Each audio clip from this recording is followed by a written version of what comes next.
มาสงคาอันนี้ก็เป็นตีหน้าหลานแม่ซ้ายนี่เนาะเขามาต้อยเมื่อวันที่29ใน10เดือนปี2021ค่ะอันมาเปิ้นได้พุยวันที่11เดือนอันวันนั้นนะใกล้หันดีใน Facebook เขาต่างลงตั้งนำตั้งหลายค่ะ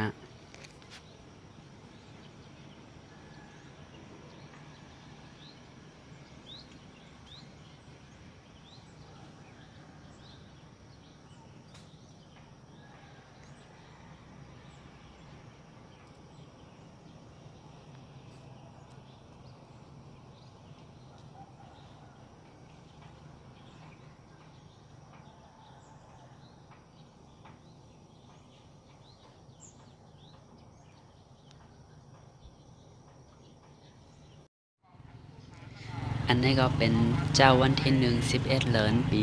2021นะคะเนาะอันต่างอันเบิ่นต่างไว้ที่หน้า Facebook ว่าเบิ่นได้เปิดโคมแม่สายตะคิเลกอันวันนั้นอำใจลองเต้ค่ะ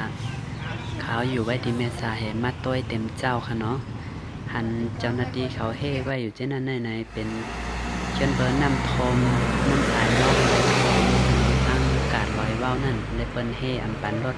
ก้ากว่ามาเจ้านั้นค่ะนี่ก็ค่าอยู่จอมตีนาลานเฮถ่ายในจอมหิมหอมเช่นนั้นให้บ่ไหลหันจอดเจ๊นั่นขนาดนออยู่ที่จำที่ไกลก็ถ่ายปันเช่นนั้นค่ะ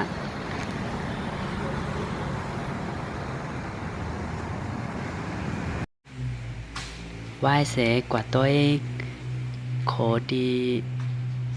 แหลนลิ้นเมสายใต้ไทยจับกันนั่นเย้าไหนมาไหลมาเวไวถาดลอยเว้าค่ะเนาะ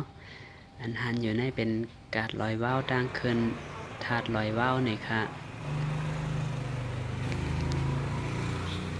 อันนี้ก็เป็นโคไลดังขึ้นถาดลอยเว้านี่ค่ะเนาะซ้ำทรงไว้หนังก่อนค่ะสมว่าเพอไปยามมาฮอดมาแผวนี่ก็มาเหล่มาเยี่ยมมาหลู่มาไวด้วยค่ะเลยนะพอถึง100เจ้าในหลายๆมงหันตั้งหังหลีที่เว้งตะคินเล็กค่ะ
อันนี้ก็เป็นที่ในการลอยเว้าค่ะที่ตั้งขึ้นเป็นที่หน้าด่าน